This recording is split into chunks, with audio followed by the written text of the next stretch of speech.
Hello बच्चों, welcome to your maths class. तो बच्चों, आज मैं क्लास 10th का मैथ का चैप्टर नंबर 4 और उसका क्वेश्चन 4 करवा रही हूँ, क्योंकि अभी इस एक्सरसाइज में 4 और 5 दो ही क्वेश्चन बचे हुए हैं। बाकी के क्वेश्चन मैं पिछले वीडियोज़ में करवा चुकी हूँ, तो आप लोग जाके देख सकते हैं। तो चलिए क्वेश्चन नंबर 4 करते हैं। तो क्वेश्चन नंबर 4 क्या है? Is the following situation possible? पूछा है क्या ये सिचुएशन पॉसिबल है। इफ सो, अगर है तो डिटरमाइन देयर प्रेजेंट एजेस। अगर है तो इनकी प्रेजेंट एजेस हमें निकालनी है। तो पहले हम क्वेश्चन पढ़ लेते हैं। क्या है? The sum of the ages of two friends is 20 years. कह रहा है दो फ्रेंड्स की एज का सम 20 ईयर्स है। 4 ईयर्स एगो the product of their edges in years was 48। और 4 ईयर्स पहले उनकी एजेस का प्रोडक्ट 48 था। तो देखो, जब ऐसी सिचुएशन दी है तो हम मान लेते हैं कि let age of one friend is x and the age of another friend will be 20 minus x, क्योंकि दोनों की एजेस का सम जो है 20 दिया हुआ है, तो ऐसे ही तुम्हें मानना पड़ेगा। तो चलिए स्टार्ट करते हैं। हम लिखते हैं let the age of one friend equal to है एक्स। तो एज ऑफ अनदर फ्रेंड, दूसरे फ्रेंड की एज क्या होगी? अनदर फ्रेंड हो जाएगा क्या? 20 माइनस एक्स। ऐसा क्यों किया है ये तो आप लोगों को पता है। जब दोनों का सम है 20, तो एक का अगर एक्स लिया है तो दूसरे का 20 माइनस एक्स हो जाएगा। मान लो दो बच्चों की एज का सम 20 है, एक है 15 साल का, तो दूसरा क्या होगा? 5 का होगा। 20 में से 15 घटा के ही तो आएगा। तो ये हमने निकाल लिया। अब दूसरी कंडीशन क्या कहती है? 4 ईयर्स एगो the product of their edges is 48। तो उनका प्रोडक्ट क्या था? 48। तो 4 ईयर्स एगो हम निकाल लेते हैं कि एज क्या रही होगी। तो चलो पहले 4 ईयर्स एगो की बात कर लेते हैं। 4 ईयर्स एगो इनकी एज क्या रही होगी? इसकी रही होगी x माइनस 4 और इसकी रही होगी 20 माइनस एक्स माइनस 4। ठीक है। तो 4 ईयर्स एगो फर्स्ट फ्रेंड्स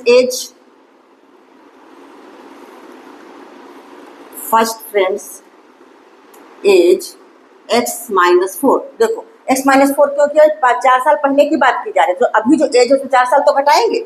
और दूसरे फ्रेंड की एज, सेकेंड फ्रेंड की एज क्या हो जाएगी? सेकेंड फ्रेंड की एज हो जाएगी, अभी उसकी 20 माइनस एक्स है, तो 20 माइनस एक्स माइनस 4, मतलब कितना हो गया? 20 में से 4 घटाया 16 माइनस एक्स।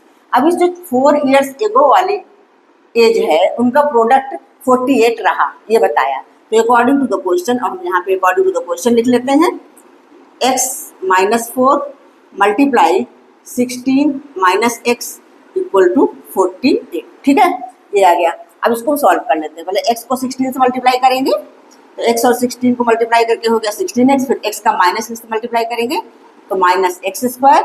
उसके बाद x का काम खत्म। अब माइनस 4 लेते हैं, माइनस 4 को 16 से मल्टीप्लाई करेंगे तो क्या आ जाएगा? माइनस 64।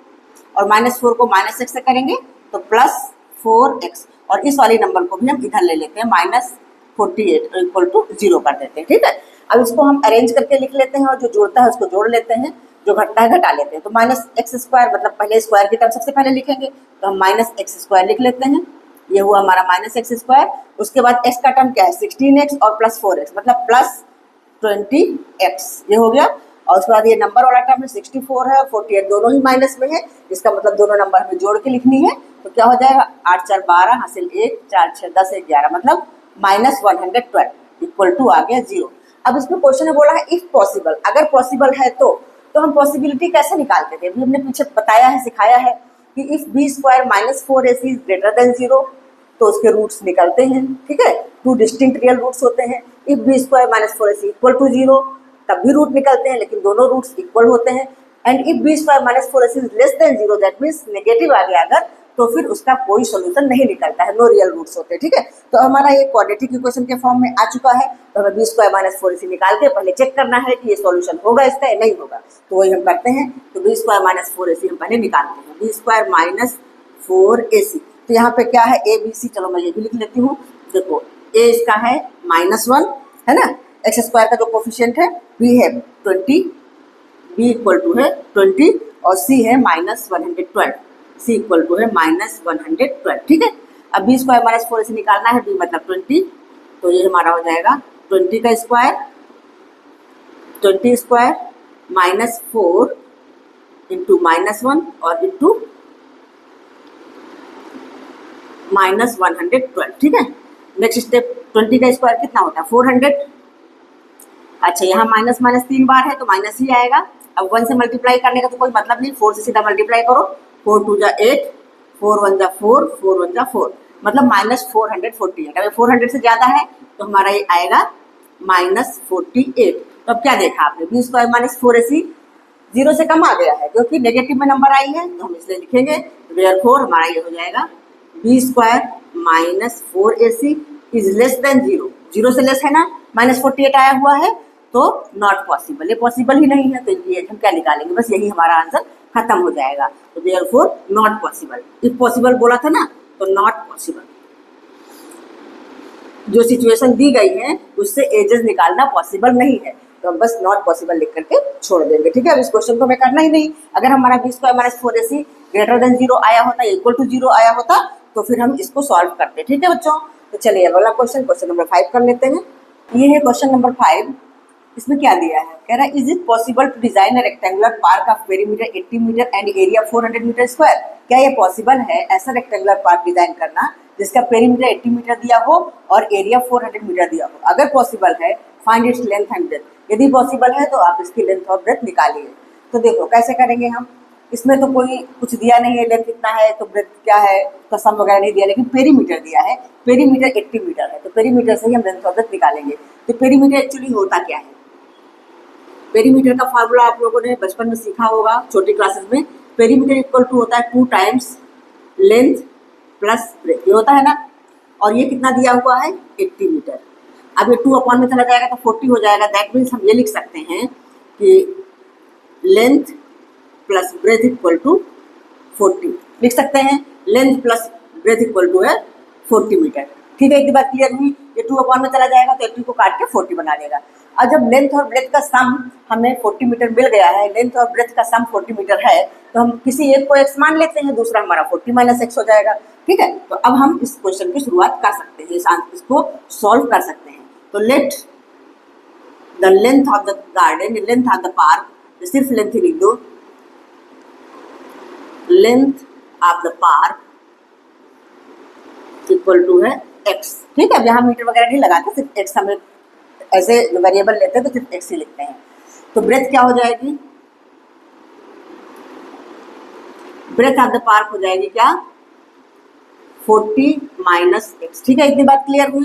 जब लेंथ हमने x ले लिया तो ब्रेथ 40 माइनस x ही हुई क्योंकि दोनों का सम 40 है, और एरिया दिया हुआ है 400 मीटर स्क्वायर, और एरिया हम जानते क्या है, लेंथ मल्टीप्लाई ब्रेथ होता है।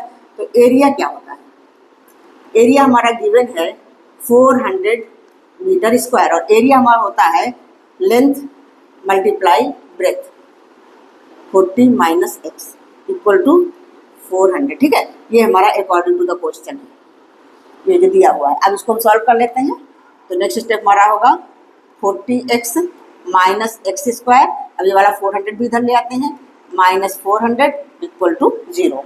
इसको हम अरेंज करके लिख लेते हैं, minus x square plus 40x minus 400 equal to 0। इसको अरेंज कर, अब इसको इफ पॉसिबल बोला गया है तो पॉसिबिलिटी के लिए हम बी स्क्वायर माइनस 4ac निकालेंगे। तो हम बी स्क्वायर माइनस 4ac सबसे पहले निकाल लेते हैं। बी स्क्वायर माइनस 4ac क्या है भाई, बी हमारा है 40, तो 40 का स्क्वायर माइनस 4 और a की जगह पे है -1 और c की जगह पे है -400। ठीक है, तो हमारा ये क्या हो गया, 40 का स्क्वायर कितना होता है 1600 माइनस, यहाँ पे भी 4 1 4 और ये भी 1600 आ रहा, मतलब क्या आ गया 0।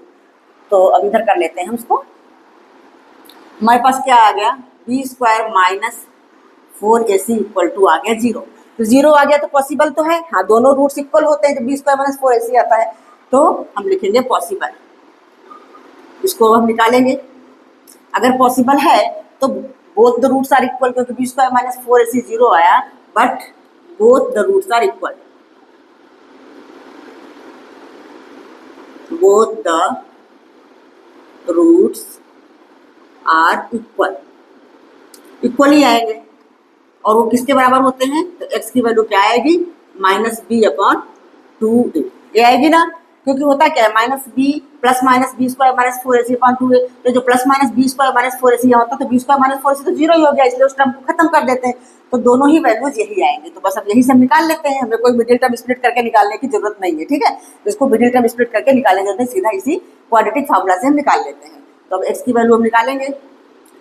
बी हमारा क्या है यहाँ पे देखो, हमारा ये रहा क्वेश्चन, बी है हमारा 40, तो माइनस बी है तो माइनस 40 अपॉन 2 और ए हमारा है -1, 2 इंटू -1 मतलब ऐसा हो गया ये -40 अपॉन -2, माइनस माइनस कैंसिल और ये हो गया 20, मतलब x की वैल्यू हमारी आ गई 20, ठीक है। दोनों ही वैल्यूज वही होंगी, तो x की वैल्यू 20 आ गई। x हमने क्या माना था, लेंथ, तो हम लिख देंगे कि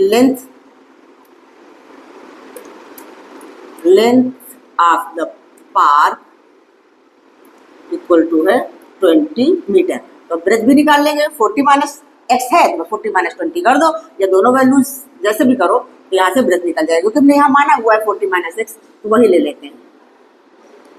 तो ब्रेथ क्या हो जाएगी, breadth of the park equal to हो जाएगा 40 माइनस 20 मतलब 20 मीटर एक हो जाएगा। तो दोनों ही लेंथ और ब्रेथ इक्वल आ गए, तो रेक्टेंगुलर के बजाय स्क्वायर बन गया, ठीक है, स्क्वायर शेप का पार्क बन गया। तो स्क्वायर भी एक टाइप का रेक्टेंगल ही होता है, तो हम यहाँ पे लिख देंगे बस लेंथ हमारा है 20 metre and breadth is also 20 metre, ये हमारा आंसर हो गया। ठीक है बच्चों, क्लियर हुआ, समझ में आया? आई होप आप लोगों को समझ में आया होगा। अगर ये क्वेश्चन समझ में आए हैं, वीडियो अच्छा लगा है तो लाइक करिए, शेयर करिए और सब्सक्राइब कर लीजिए, ठीक है। मिलते हैं नेक्स्ट वीडियो में, तब तक के लिए बाय बाय।